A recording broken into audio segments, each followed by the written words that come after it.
সবজি বাগান করতে গেলে আর বীজ বা চারা কেনার দরকার হবে না, প্রায় বিনা খরচেই আপনারা সবজি বাগান করতে পারেন। এই সবজির খোসা থেকেই কম্পোস্ট তৈরি করে সেই কম্পোস্টের ওপরে গাছ করলে সবজি প্রচুর পরিমাণে পাওয়া যায়, তাই সার কেনারও প্রয়োজন নেই।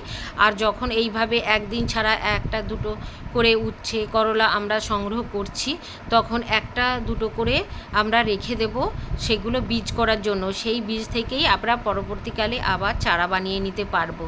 এই একই রকমভাবে ঝিঙে উচ্ছে তরই বরবটি সমস্ত কিছুর আমি কিন্তু বীজ রেখে দিই। তো একটা বড় দেখে আমি করলার বীজ রেখেছি পাকার জন্য, সেটা তুলবো না। আর এখানে তরই তুলে নিলাম, তরইও বীজ করার জন্য রেখেছি। বেগুন একটা তুলে নিলাম এখানে।